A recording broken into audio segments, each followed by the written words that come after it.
Shut up. Don't talk back to me when I'm the one feeding you. My husband shouting at me with a disgruntled face has become a daily occurrence. Before we were married, I was working. But I quit my job to become a homemaker in order to support him. Initially, he would express his appreciation, but over time, it became taken for granted. Don't just laze around, get on with the thorough cleaning of the whole house already. He probably hid his true self before we got married. He is always like that. A selfish man who only thinks about himself.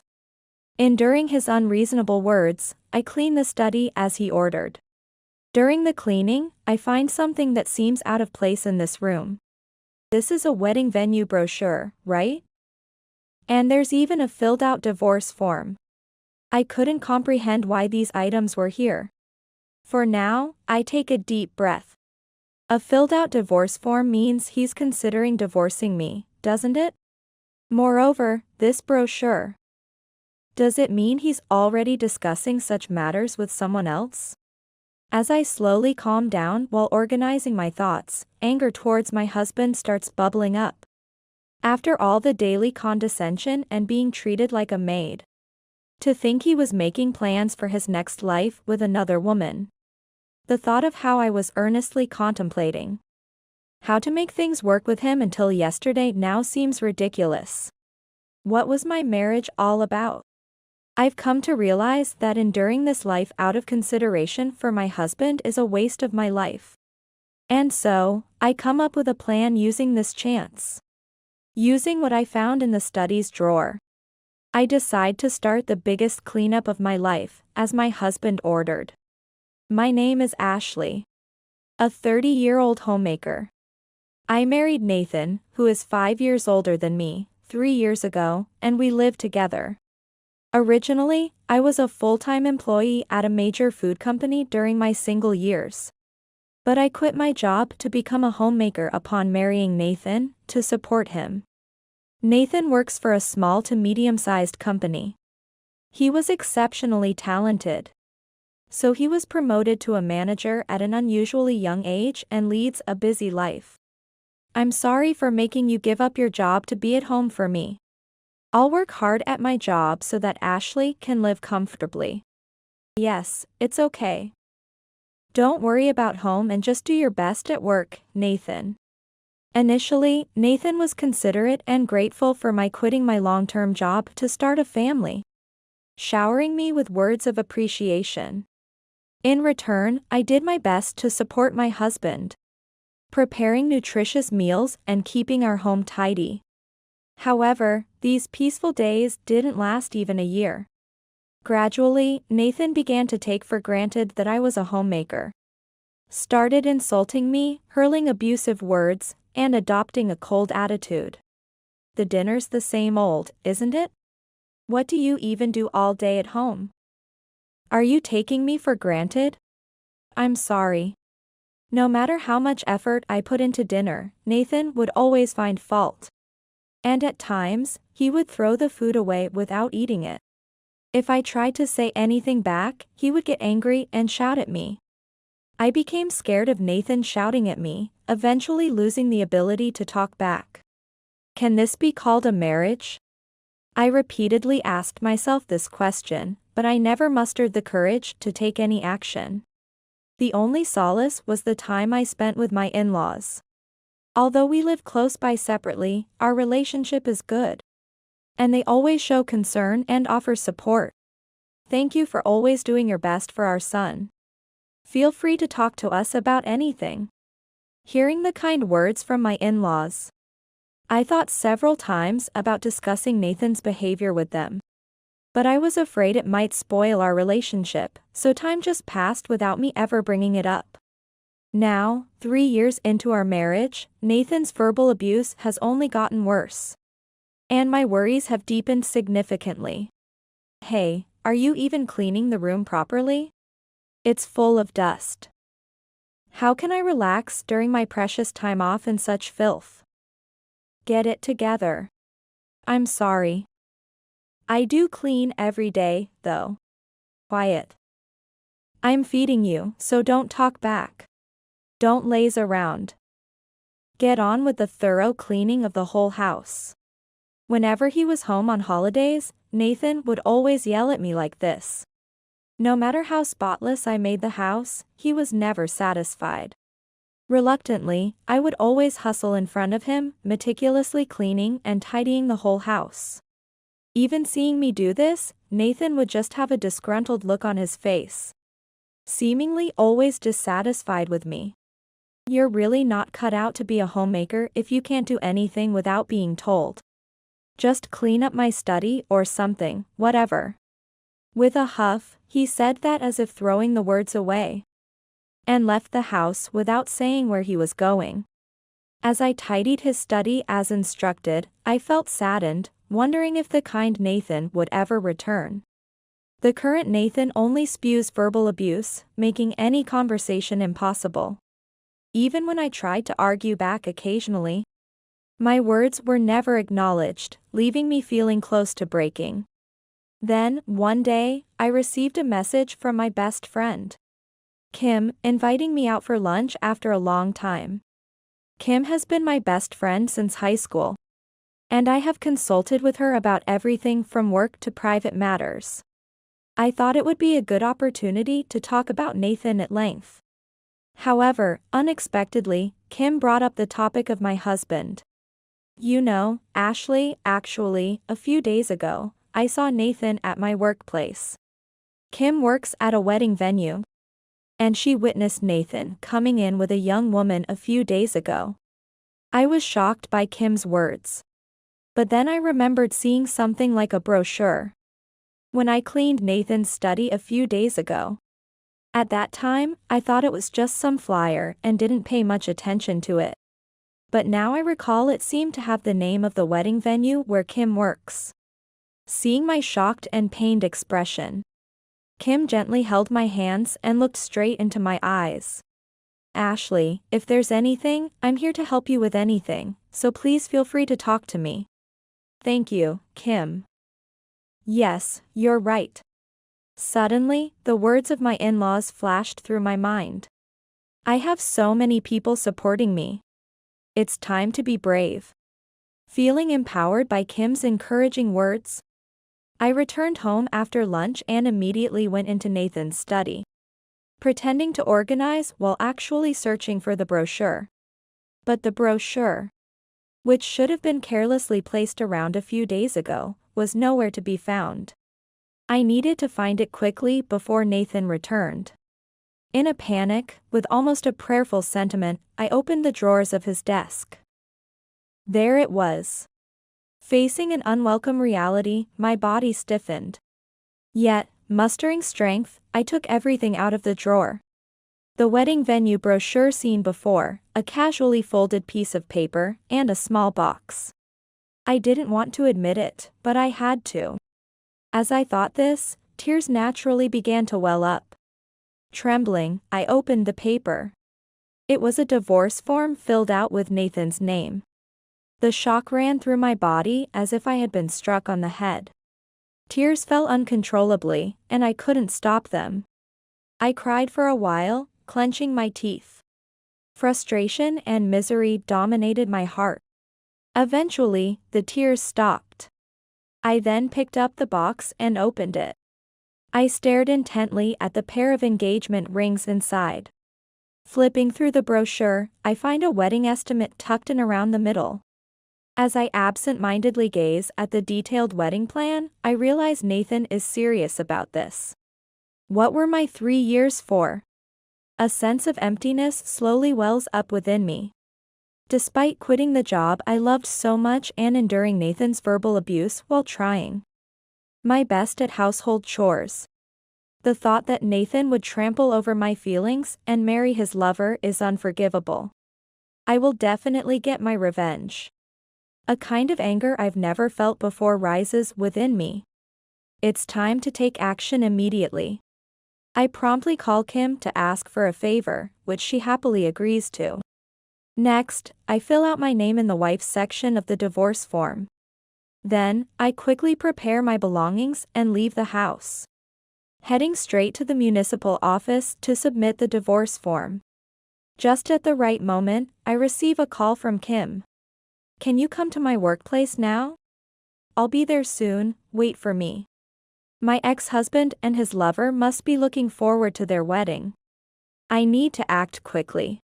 Submitting the divorce form somehow lightens my heart. Why did I endure all this until now? I feel a bit foolish for the person I was just yesterday. Unable to suppress my buoyant mood, I head to the wedding venue where Kim is waiting, with a smirk on my face. There, the person in charge of my ex-husband's wedding and Kim are waiting. So I hand them the estimate I brought. Please proceed with the wedding as per the schedule. Certainly. Although the person in charge looks puzzled, I'm sure Kim will handle it well. Confident in this, I head straight home to my parents. My parents are very surprised to see me return home suddenly. But they understand everything once I explain the situation in detail. Stay here as long as you need to calm down, Ashley. What on earth was Nathan thinking? I can't forgive him. My parents are very angry with Nathan, which makes me cry a little again. Their words make me feel like my 3 years of hard work have been slightly rewarded.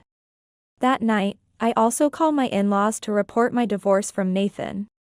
I'm truly sorry for suddenly bringing this up after you both have been so kind to me all this time. I say this with a choked voice. And I can tell through the phone that my in-laws are feeling down as well. They apologize with heavy hearts. We should have realized sooner, we are so sorry. We warned Nathan so many times. We are truly sorry for this outcome. According to my father-in-law, Nathan had been quite insolent and behaved badly even in front of them. He tried reprimanding and scolding him numerous times, but Nathan never listened. I never imagined he would behave like this in front of Ashley, too. I'm truly ashamed. My in-laws apologized so many times that I ended up feeling sorry for them. Feeling uncomfortable, I ended the call with my in-laws, and right after, Nathan called me. But I ignored the call. I know what Nathan would want. He's probably not calling because he's worried about me not being home, but because his dinner wasn't prepared. Thinking back, Nathan was always all about himself, which made me feel bad. I was really tired, so I fell asleep right away. The next morning, I'm startled by noise at the entrance and rush out of my room to find Nathan arguing with my mother right at the doorstep. Nathan, what are you doing to Mom? I stepped in between my mother and Nathan and yelled at him loudly. In response, he glared at me, ready to lash out in anger. Shut up, Ashley. What the hell do you think you're doing? Leaving without taking care of your husband, even though you're just a homemaker. Don't joke too much. The one joking here is you, Nathan. We are not husband and wife anymore. I stared straight into the raging face of Nathan and told him firmly in the coldest voice I could muster. Then, I thrust the bankbook in Nathan's face. Huh? What do you mean? Nathan snatched the bankbook from my hand with incredible force. Watching his face turn pale, I smirked inwardly. What's this about? You used our joint savings without permission, didn't you? What did you spend it on? Explain. This is, well. Nathan became flustered and hung his head in shame. The bankbook I shoved in Nathan's face should have contained nearly $30,000. But now it's almost zero. No matter how he tried to excuse himself, there was no escape from this situation. And Nathan's face grew paler with sweat trickling down his pathetic face. I said in an even colder voice, enjoying his dismay. Bought your mistress an expensive engagement ring, didn't you? But did you know? Saying that, I threw a small box at Nathan. He weakly reached out for the box that bounced off the floor and picked it up slowly. I taunted him in a somewhat mocking tone. Your mistress, was it Hannah? She must have been really desperate for money, huh? Despite the ring you gave her, it seems she sold it. When I found the engagement ring in Nathan's study, I inadvertently checked its details closely. The rings, which appeared to be a pair at first glance, felt oddly mismatched upon closer inspection. So, I went to a pawnshop nearby to have the rings appraised. It turned out that only the woman's ring was a cheap, commercially available product. Looking down on the now crumbled Nathan, I spoke in a low voice. "Thanks for preparing the divorce papers. I've already submitted them, so you can rest easy. And as for evidence of what you have done to me, I have plenty more. So brace yourself for the compensation claim." Nathan seemed deeply shaken by my words. A stark contrast to his demeanor when he barged into my parents' home. He slumped and exited the doorway. I muttered to his pitiful retreating figure, "This is just the beginning," and smiled softly. About a month later, I received a call from Nathan on my smartphone. Apparently, my second trap had been triggered. Feeling a bit excited, I answered Nathan's call. "Hey, Ashley. Explain this to me. You know something, don't you? Come to the wedding venue right now." "Understood." I replied with just one word and hung up on Nathan immediately. While feeling satisfied, my phone rang again, this time it was Kim. "Hello, Ashley, everything is going as planned over here. Thanks for your help. I'm on my way too." After making a few calls, I headed to the wedding venue. Upon arrival, I found the scene in chaos, with the mistress in a bridal gown wailing and Nathan in casual clothes, yelling at the venue staff. I confirmed that my plan had worked perfectly and chuckled to myself. Nathan wasn't supposed to know about the wedding until the day of the ceremony. After all, he never intended to marry his mistress. Despite all the detailed planning, Nathan didn't really care about his mistress. He always only thinks about himself. He probably lied to his mistress, saying he'd make reservations later. Which is why he brought the brochure home and left it carelessly. Such selfish behavior. But that's exactly why I was able to find and submit it. Thanks to that, I could prepare this wonderful revenge. Probably, Kim or the person in charge contacted the mistress. She, without verifying deeply, must have assumed Nathan had made the reservations and eagerly prepared for the wedding alone. But then, on the actual day of the ceremony, not a single person from Nathan's side, including his parents or relatives, showed up. Not even Nathan himself. This probably aroused suspicion in the mistress, leading her to call Nathan, which resulted in this chaos. The mistress's side of the attendees was whispering and murmuring among themselves, probably noticing something was amiss. Eventually, some of them surrounded the mistress and Nathan, voicing their complaints loudly. I stepped into the circle to explain the situation. "Hello everyone, I am Ashley, Nathan's ex-wife." Emphasizing the word ex, I greeted them, causing everyone to gasp and turn their attention to me. Nathan glared at me furiously. "Ashley, you submitted that estimate behind my back, didn't you? So you're angry and called me here over that? You've caused a huge mess with your unnecessary meddling." Nathan. Their shouts of anger overlapped with Nathan yelling at me. Yes, I was the one who called Nathan's parents here. They were dressed in formal attire, looking sternly at Nathan. Seeing the drastic change in his usually gentle parents, I was taken aback. Glancing at Nathan, I saw him collapsing in defeat, probably never having been scolded like this by his parents before. Nathan was trembling as he looked up at his parents. His father, red-faced with anger, grabbed Nathan by the collar and made him stand. "I will not forgive you for today. You must take responsibility for your actions. Now, apologize and explain yourself to everyone here." His mother, too, was glaring at Nathan, demanding action. Watching this, I couldn't help but let out a faint smirk. The mistress was just staring blankly at the scene. I then handed Nathan an envelope while explaining to the mistress as if to show her. Here, this is the investigation result of Hannah's conduct. Turns out, she indeed has a significant amount of debt. Hearing this, a few women behind Hannah started whispering to each other. Didn't Hannah say she found a convenient wallet? She boasted about going to a nightclub in the afternoon recently. I pushed the envelope to Nathan and turned around. Now, Hannah's parents seemed to be saying something to her. Ignoring the cries that followed, I started walking away. Nathan, go through with the wedding properly with that young lady.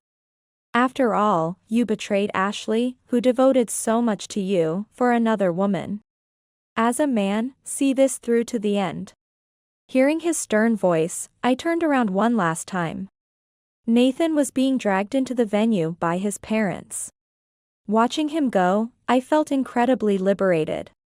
Later, I filed for damages against Nathan through a lawyer recommended by my in-laws. I heard Nathan ended up working day and night to pay for the compensation, wedding expenses, and Hannah's debts. Hannah, right after the wedding, cheated with another man, saddled Nathan with all her debts, and disappeared. Moreover, Nathan got disowned by his parents. In the end, Nathan was left with nothing but a huge debt.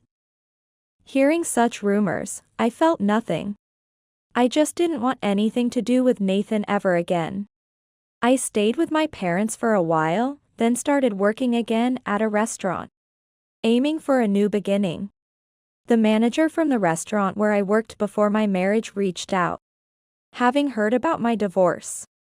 They said they needed staff and invited me back. I gratefully accepted the offer. Once settled, I planned to start living on my own. Sharing this with Kim, she was thrilled for me. Blessed with friends and family, I realized how fortunate I was. Now, I live a calm and genuinely happy life, smiling from the heart.